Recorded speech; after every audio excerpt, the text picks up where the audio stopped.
The chosen ones go through the most. Everybody is not chosen.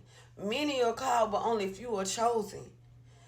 You the one. People don't realize the chosen ones are the one that go through it the worst way, in the worst way, because God be using us to pave the way for everybody else. God be using us to make us the breadwinners for our family. God uses us to break the generational curses, and the enemy is not pleased with that. So the enemy tries to attack everything concerning us, including our households, our children, our finances, everything. The enemy will try to attack because he does not want curses to be broken. He does not want us chosen ones to succeed in anything. He does not want us to have what God already promised before we were even formed in our mother's womb, when God already knew who we were. But God's plan gonna always prevail over evil. I have come so far. So far, I have overcame so much with all 9 of my children.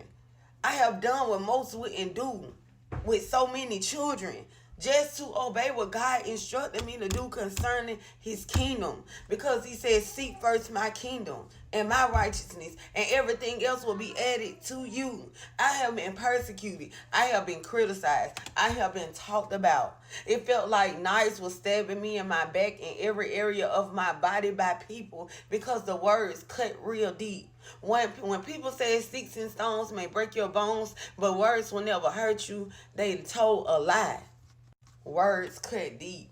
You don't forget the words that people said to you, but God said, I allow people to see you fall so much to the ground. I allowed people to see this because when I raise you up, they're going to know that it was me.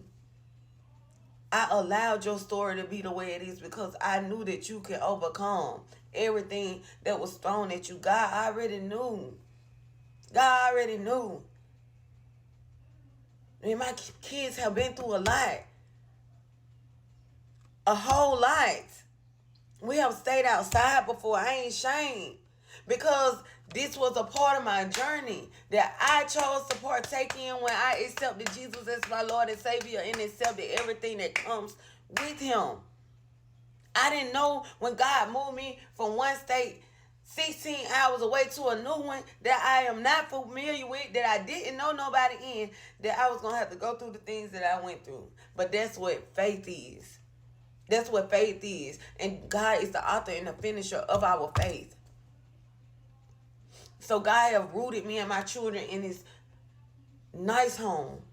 I was looking for 1, 2, 3, 4 bedroom homes, just so me and my children can have a home, because we were so overwhelmed in the room with so many of us. And God kept allowing every application to be turned down, denied. Because he had already told me we would be in a 5 bedroom home. But when you try to move out of the will of God, you will be denied. It won't work because it ain't a part of his will for your life. And God said, do not settle. So now God has rooted us in this nice 5 bedroom home. Just like he said. And I will never turn away from God because he honors his word. But right now my heart is overwhelmed because I'm like, Lord, why I don't have everything that I need to keep it? I'm doing everything you instructed me to do. I do full-time ministry because this is what you told me to do. You said that I would have this clothing line. You said that ain't God gonna make sure we do. But right now, all I'm asking God is to do is keep us stable. And he promised we would not be uprooted out of where he rooted us in. When it's his will, it's his bill. I obeyed for these moments. We living in moments that we have literally prayed so hard for, cried so hard for, went through so much criticism and persecution for. Because that's how big my love for God is. So I know $1,000 is not nothing to God. I know God will send somebody who is obedient to serve. Because we are put here to serve God and to serve each other. People better know when God said, when I was hungry, did you feed me? When I was thirsty, did you give me something to drink? When I was sick and in prison, did you see about me? When I was homeless, did you invite me in your home? And the people said, Lord, when were you hungry? We didn't feed you, thirsty, and didn't give you something to drink, sick and in prison, didn't see about you, and homeless, and didn't invite you in. And Jesus said, whatever you didn't do for the least of these sisters and brothers of mine, you did not do for me. Depart from me, you workers of iniquity. And they were cast into hell.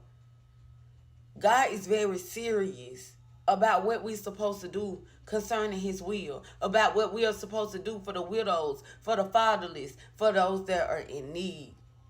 That's why he put people in certain positions, and that's why he's pulling people out of those positions who did not do what they were supposed to. When God raises us up, we're supposed to pull other people out. I'm going live about 6:30.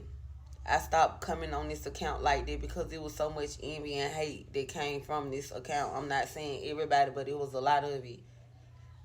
And now I'm back on here again because they just banned my account for the second time. Well, God used me to pour into many people, and he used many people to pour into us. A lot of genuineness went on there. So y'all can also go and follow my new account. I'm going to have it on the screen. But if y'all can share and repost this video, and if you're led by the Spirit to help, because I got to have this by the 24th. That's in 2 days. 2 days. 2 days. $1,000 ain't in the God. If whatever anybody can give is gracefully appreciated. And may God bless you and increase you for your heart. Not just for your obedience, but for your heart. Because he loves a cheerful giver. But he loves those whose hearts are in right standing when they do these things.